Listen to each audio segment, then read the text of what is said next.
Fala, pessoa engajada, tudo bem? Eu sou o Márcio, consultor sênior da Engajar. E se você não viu meus vídeos anteriores, dá uma olhadinha no canal, pois tem temas bem importantes para diferenciar estrategicamente o papel da área de gestão de pessoas e destacar a sua atuação individual, que é o objetivo desse canal. A área de gestão de pessoas, ela pode realmente contribuir com o negócio e ela deve dar o suporte adequado para que o planejamento e a visão de futuro das empresas aconteçam de fato. Hoje nós vamos falar de um tema que, modéstia à parte, eu conheço muito, que é remuneração estratégica. Alguns também chamam a área de cargos e salários, retenção de talentos, é a minha área de origem, e mesmo tendo gerenciado outras áreas, ampliando meu papel generalista, remuneração sempre foi a minha fortaleza. Eu creio que remuneração é um importante componente estratégico da gestão de pessoas de qualquer empresa. Então, eu não vou fazer um único vídeo superficial da área, mas eu pretendo fazer alguns vídeos em série para dar realmente o peso que esse tema merece. Se há uma área de gestão de pessoas, ou de RH, se você preferir, que você consegue contribuir estrategicamente para o atingimento dos resultados da empresa e medir essa contribuição de fato, é a área de remuneração. Então, se inscreva no canal para me acompanhar, comente à vontade, discorde, por que não? Acrescente as suas ideias e proponha temas para os próximos vídeos após essa série. No final dessa série, você conseguirá cuidar da sua estrutura salarial fixa, montando um plano de cargos e salários completo e uma política de remuneração moderna. Cuidará também dos benefícios e da remuneração variável de curto e longo prazos. Seja bem-vindo à primeira parte da nossa jornada. Eu vou compartilhar com você uma tela agora para que nós possamos dar continuidade à nossa apresentação. Aí está a nossa apresentação. A partir de agora nós vamos ver por que a remuneração estratégica é importante. Porque é um componente estratégico da área de gestão de pessoas. E o que é preciso para ter um mix de remuneração alinhado à cultura organizacional da minha empresa. Talvez você não saiba ainda o que é um mix de remuneração, a gente também vai passar por isso, vai explicar direitinho, tá bom?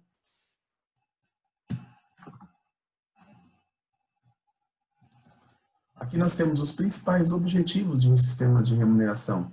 O primeiro, atrair, valorizar e engajar o potencial humano certo. Se você acompanhou o meu primeiro vídeo, você viu ali que nós damos preferência, apesar de dar bastante trabalho, dar mais trabalho, ao engajamento do que a retenção. Por isso que a retenção ali está riscadinho. Focalizar as pessoas nos principais objetivos do negócio e incentivá-las para os alcançar. Ou seja, fazer, através da remuneração, que as pessoas tenham foco nos objetivos do negócio. Premiar o esforço e a contribuição individual para os resultados. Ou seja, nós vamos falar daqui em diante de um conceito bastante importante dentro de remuneração, que é a meritocracia. Toda empresa moderna foca bastante em diferenciar aqueles que são diferentes, em dar um peso, em dar uma remuneração, em recompensar desempenhos diferentes, comportamentos diferentes daqueles que não fazem. Criar modelos, exemplos de bom desempenho, facilitar o trabalho em equipe, incentivar a aprendizagem e a melhoria contínua e estar alinhado e contribuir para o negócio. Esses são os principais objetivos de um sistema de remuneração e ele tem 4 características muito importantes. Primeiro, justo internamente. As pessoas têm que ter um senso de justiça entre aquilo que eu ganho e o meu colega do meu lado está ganhando, sendo que ele tem um cargo diferente do meu ou tem o mesmo cargo. A remuneração ela precisa ser competitiva externamente, ou seja, eu preciso entender que aquilo que eu ganho na minha empresa é competitivo com aquilo que outras empresas estão pagando para a mesma posição. Ela precisa ser motivador para as pessoas e para as equipes. E ela precisa ser simples e fácil de administrar. Nada muito complicado é muito bom. Sempre que as pessoas entendem como elas devem performar, atrás do que elas devem correr, de uma forma simples, de uma forma direta, elas sempre trarão melhores resultados. Aqui eu tenho um comparativo de empresas que trabalham apenas com remuneração fixa e outras que incluem a remuneração variável na sua gestão de salários, na sua gestão da remuneração. O interessante é que talvez seja um híbrido das duas coisas, um pouco remuneração fixa, um pouco variável, mas eu quero falar primeiro dessas empresas que fazem apenas remuneração fixa. A empresa que trabalha apenas com remuneração fixa, ela foca bastante no cargo e não no ocupante. Há muitas empresas que há um salário só para um cargo, ou seja, se eu estou naquele cargo, eu ganho aquele salário e pronto. Outras começam a criar pequenas faixas para o mesmo cargo. Então, todos os ocupantes daquele cargo ganham dentro daquela faixa. Os sistemas de avaliação de cargos, eles não medem pessoas, mas eles medem as posições, os cargos. E eles devem ser simples, de acordo com a realidade da empresa. Não adianta você ser uma empresa pequena, de 30, 50, até 100 colaboradores, e ter um sistema de avaliação de cargos extremamente complexo. À medida que a sua empresa ganha complexidade, você pode incluir novos atributos e novas coisas para tornar o seu sistema de avaliação talvez um pouco mais refinado. Pessoas diferentes em cargos iguais estão dentro do mesmo range de salários. É o que eu disse. Se você foca apenas na remuneração fixa, talvez você tenha lá um avião, uma pessoa que performa muito bem, mas ela continua dentro do mesmo range de salários daquele que não performa tão bem assim. Salários aumentam de acordo com os acordos coletivos, geralmente uma vez por ano na database, e os aumentos individuais para aquelas empresas que têm as suas faixas. Os prós e contras de você ter uma estrutura apenas fixa geralmente está no controle, né?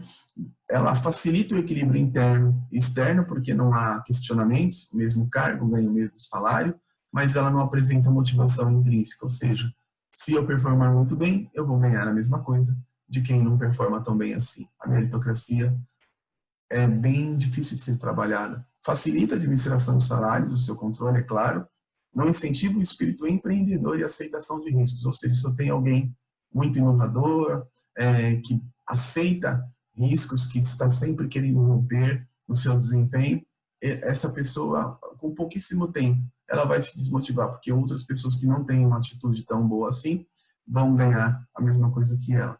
Focaliza a execução das tarefas e, no caso do contra, elemento de conservação da rotina, porque quando você tende a pagar a mesma coisa para todas as pessoas, você tende a ter as pessoas fazendo basicamente a mesma coisa. Ninguém, com o passar do tempo, vai fazer aquele algo a mais. Afeta diretamente os custos fixos da empresa.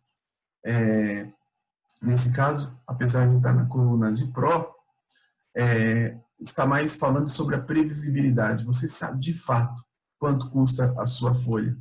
E no parte do contra, remunera apenas em função do tempo e não do desempenho. Já as empresas que possuem remuneração variável, ou uma parte da sua remuneração é variável, nessa parcela que estaremos falando de variável, ela vai considerar o desempenho do ocupante, ou seja, a meritocracia que começa a aparecer. Porque o desempenho do ocupante é o que será considerado. Sistemas de avaliação de desempenho e competências, caso haja, medem pessoas, não medem mais o cargo. E elas devem ser simples, considerando a cultura da empresa. Sempre o que é simples é bom. A remuneração total ela vai sofrer variação de acordo com o resultado da avaliação da pessoa. O que é a remuneração total? É a soma de tudo que essa pessoa ganha, tanto no fixo, quanto no variável, e benefícios, ou se tiver outros componentes. A remuneração total, já que eu tive uma diferença na minha remuneração variável, que foi considerada pelo meu desempenho, que é diferente do meu colega, ela vai ser diferente. A minha remuneração total vai ser diferente do meu colega, então ela sofre variação, de acordo com o resultado da avaliação da pessoa. Os prós e contras, claro, controlar a remuneração variável vai dar um pouquinho mais de trabalho, mas tem bastante prós nisso daí. Ela ajusta a remuneração de acordo com as diferenças individuais. Ou seja, acho que talvez o melhor modelo seja um modelo híbrido, onde tem uma base, uma remuneração fixa, que já me garante alguma coisa, lembrando lá da pirâmide de Maslow, já me garante comprar a minha despesa mensal, pagar a escola do meu filho, enfim, as despesas básicas, mas eu vou buscar uma remuneração variável que vai ser considerada como a cereja no bolo aí. Mas existe maior controle para isso. Apresenta motivação intrínseca, a remuneração variável, já que eu vou buscar a melhor parcela de remuneração possível para mim. As estruturas salariais, como contra, elas são flexíveis em função da oscilação de desempenho, quer dizer, de novo, dá mais um pouquinho de trabalho para você montar isso. Permite e incentiva o desempenho diferenciado, o que eu acho que é excelente, meritocrático, reduz a centralização dos salários, ou seja, você imagina agora, só para entender esse contra, que você tem uma pessoa no começo da faixa e outra um pouquinho mais para o final da faixa, até porque tem um pouco mais de tempo, performa muito bem. Esse cara na remuneração variável teve 0 ainda por cima, esse ano não foi muito bem, esse cara teve o máximo. Então a diferença no pacote de remuneração anual desse cara foi de 30%, 40% a mais, provavelmente, do que desse, e esse cara, por causa da nossa legislação, pode até questionar na justiça por que a empresa fez essa diferenciação para 2 pessoas do mesmo cargo. Se você tem uma estrutura bem montada, se você explicou muito bem para os seus colaboradores, se você tem aí um advogado trabalhista bom que atua na tua empresa, pode ter certeza que você vai estar calçado com relação a isso hoje em dia. E a remuneração variável, ela focaliza os resultados e permite a autoavaliação, ou seja, as pessoas têm foco naquilo que é importante, desde que você tenha desenhado dessa forma, ela permite que eu mesmo avalie o meu resultado para discutir depois como fui avaliado, mas o contra é que ela provoca insatisfação dos não beneficiados, ou seja, todo critério que não me contempla, ele não me serve. Isso é uma regra, infelizmente, bastante comum. Quando eu disse lá no primeiro slide sobre mix de remuneração, aqui eu venho trazer alguns exemplos e explicar direitinho o que é isso. O que é mix de remuneração? A remuneração total de uma empresa, ela é dividida em componentes da remuneração. Os componentes são salário fixo, comissões ou produtividade, benefícios, uma remuneração variável anual, por exemplo, como bônus ou como um PPR, um bônus diferido, e às vezes até um incentivo de longo prazo, como stock options, ou um bônus diferido, caso a empresa tenha. Então, aqui, cada barrinha dessa, você considere empresas, e eu acho que isso aqui é muito estratégico. A empresa precisa pensar qual é o melhor modelo para ela, e qual mais se adequa à sua cultura, e também, se ela está muito preocupada, por exemplo, com os seus custos fixos, esse slide talvez possa te dar boas dicas estratégicas. Nessa primeira empresa, ela só paga salário fixo, ou seja, vamos considerar que todas essas empresas paguem para a mesma pessoa a mesma coisa, ok? Ela paga aí 10 mil reais, cada barrinha dessa significa 10 mil reais, ou na verdade 100% da remuneração de uma pessoa. Essa pessoa, ela recebe 10 mil reais no salário, os 13 salários dela representam 10 mil reais. Já essa segunda empresa, ela criou um modelo de comissão, ela trabalha com vendas, e a pessoa ganha 9 mil reais aproximadamente em salário fixo, mas ela tem 1.000 reais aqui que ela corre atrás das suas vendas. O modelo de produtividade que eu citei, ele é parecido com a comissão, mas é um pouquinho diferente. Geralmente você tem uma meta para vender ou uma meta para performar ali no mês. Quando você atinge aquela meta, você ganha um percentual do seu salário. Então, eu fiz 90% da meta, eu vou ter 90% de algo que vai incidir sobre o meu salário. Isso é produtividade. A vantagem sobre a comissão é que a comissão, você vai pagar, por exemplo, 1% das vendas. Só que se você começa a crescer muito, talvez aquele 1% começa a ser muito relevante para você. E começa a pesar na sua folha. E quando você começa a comparar com o mercado, você está pagando mais do que as outras indevidamente por causa das comissões. Aí você quer diminuir as comissões, não pode. A produtividade ajuda você porque você trabalha apenas na meta, tá bom? Depois a gente pode falar um pouquinho mais sobre isso. No caso da terceira empresa, ela inclui os benefícios. Você pode ver que na primeira empresa ela não deu plano de saúde, nem na segunda, ela não deu odontológico, ela não deu vale-refeição, as pessoas levavam a sua marmitinha. Já essa empresa, ela deu plano de saúde, ela deu vale-refeição, ou vale-alimentação, ou ela colocou um restaurante dentro da empresa, ela tem um plano odontológico, ela tem um seguro de vida, enfim, ela tem uma série de benefícios e esses benefícios têm um custo. E naqueles 10 mil que eu quero pagar por ano, pelo menos 4 mil eu estou pagando a título de benefícios, e isso é muito percebido pelos colaboradores. A parte de 6 mil está sendo paga 5 mil aqui, vamos falar assim, por salários e R$ 1.000 pelas comissões. Essa quarta empresa, ela acrescentou uma quarta barra e uma quinta barra no seu mix de remuneração. Eu quero focar aqui na quarta, na próxima a gente fala da outra. Um bônus, um PPR. O PPR ou bônus, se ele for baseado na lei, o seu pagamento foi feito através da lei número 10.101, você pode pagar isso sem recolher a parte referente ao INSS, sem recolher o fundo de garantia. Só aí você vai estar economizando por volta de 34% a 36%, dependendo da empresa.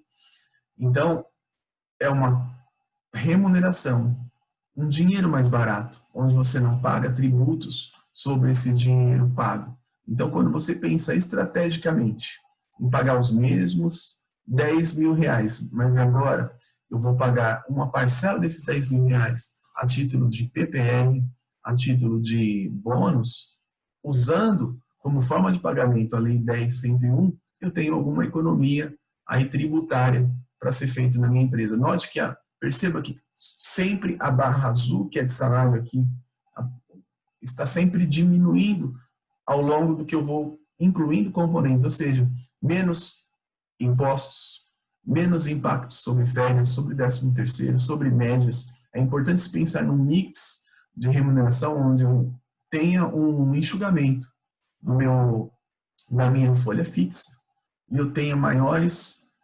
possibilidades a partir, por exemplo, do variável onde a pessoa só vai receber se ela trouxer um desempenho importante para mim. Essa outra empresa, ela já é uma empresa agressiva no seu modo de remunerar. Note que ela colocou uma barra vermelhinha, aqui também tem, mas eu quero falar sobre ela agora. O ILP é um incentivo de longo prazo, é o que nós chamamos de stock options, opções de ações, ou seja, além de uma remuneração variável, um bônus de final de ano, eu tenho um bônus de longo prazo, ou seja, à medida que a minha empresa alcance metas estratégicas de longo prazo, eu vou remunerar alguma coisa nos meus colaboradores. Isso ajuda a reter ou ajuda a engajar, que eu até prefiro usar e não é só semântica, veja o nosso primeiro vídeo, e mantém o olhar do funcionário nos objetivos de longo prazo da empresa onde ele está atuando. Note que nessa empresa a remuneração variável cresceu bastante. E aqui eu estou falando do bônus anual, eu estou falando do PPR, do PLR. Então é uma empresa que ela decidiu pagar um fixo lá embaixo. E aí ela sabe que ela talvez vai ter alguns problemas para atrair, porque ela vai ter que vender muito bem isso daqui, mas desde que ela venda que essas metas são atingíveis e que essa pessoa vai receber no final do ano a mesma coisa, ou talvez, quem sabe, até um pouco mais do que as empresas concorrentes, ela consegue fazer essa atração. Então, ela é uma empresa agressiva porque ela está dizendo, olha, eu só vou te pagar provavelmente daqueles 10.000 que eu quero, 4.000 no seu salário fixo, mas eu tenho 5.000 aqui para te pagar lá no final do ano, a título de bônus, a título de PPR, eu ainda vou te dar benefícios, eu ainda vou te dar, e aí eu vou manter essa minha linha de remuneração anual ou remuneração total dentro do mercado. A última empresa ainda foi mais agressiva ainda, provavelmente ela paga lá no primeiro quartil de mercado, no salário fixo, e ela quer chegar lá no terceiro quartil de mercado como variável, mas ela ainda tem bons benefícios, ela ainda tem um programa de stock option para oferecer um pacote. Stock option são um plano de ações, nós vamos fazer um vídeo exclusivo para tratar desse tema, tudo bem? Então aqui eu acho que é um bom slide para você entender que as empresas elas podem decidir estrategicamente seu mix de remuneração de acordo com a sua cultura, de acordo com o seu risco a apetite. Se eu tenho uma pessoa, por exemplo, nessa empresa central, são as empresas mais equilibradas. Ela tem uma boa remuneração já, ela paga na mediana do mercado, na remuneração fixa, e ela tem uma cerejinha do bolo variável. Quando você começa a baixar a remuneração fixa abaixo da linha da mediana, significa que você vai ter funcionários igual que investe em ações, pessoas que são mais apostadoras, né? Ela aposta também que vai performar, que vai ser a melhor e que vai ganhar um variável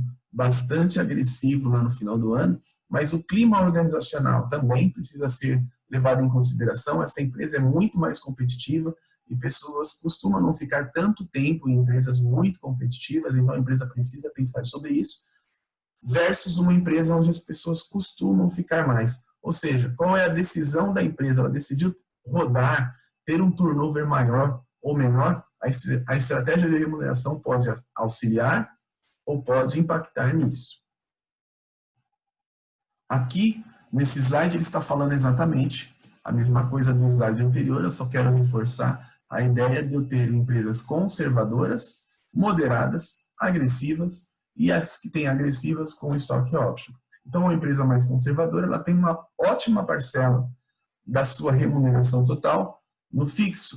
Geralmente, elas têm algum PPR, algum bônus, mas que não faça tanta diferença assim na vida da pessoa. O que faz diferença na vida da pessoa é realmente receber o seu fixo, é com isso que ele paga quase todas as suas contas.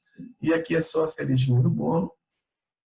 E eu tenho alguns benefícios para que essa pessoa tenha um bom plano de saúde. Quer dizer, aqui já é uma empresa mais padrão. Essa empresa ela pode diminuir essa parcela do fixo e começar a trabalhar um pouquinho mais com variável, a ponto de se tornar, nesse caso aqui, uma empresa agressiva, onde metade do valor que o funcionário vai receber, que o colaborador vai receber, está baseado no seu bônus, e aqui ele vai ter que correr muito para ganhar esse bônus, porque esse bônus geralmente foi desenhado, atrelado, para que a empresa trouxesse resultados. E se ela não trouxer, essa parcela não vai existir e ele vai ficar apenas no ano com a sua remuneração fixa. Ou seja, por isso nós chamamos essas empresas de agressiva na sua forma de remunerar. E essa empresa aqui, ela tem um ILP, um incentivo de longo prazo, ou seja, uma parte daquilo que eu recebo hoje é fruto de algo que eu apostei lá atrás. O que eu estou apostando hoje, o que eu estou recebendo hoje, eu só vou receber lá na frente. Então, quando a coisa começa a virar um circuito, um círculo, então todos os anos você passa a receber algo de longo prazo, de algo que foi uma aposta, que você fez um pouquinho mais lá para trás. Bom, chegamos ao final deste primeiro vídeo dessa série que vai falar sobre remuneração estratégica. O tema da parte 2 do próximo vídeo é plano de carreira, ou planejamento de carreira. O que é, de quem é a responsabilidade, qual é o papel do RH, como nós podemos ajudar nesse papel. Se você gostou desse vídeo, ou se você também gostou do nosso próximo tema, por favor, se inscreva no nosso canal e curta também esse vídeo para nos ajudar. Até a próxima.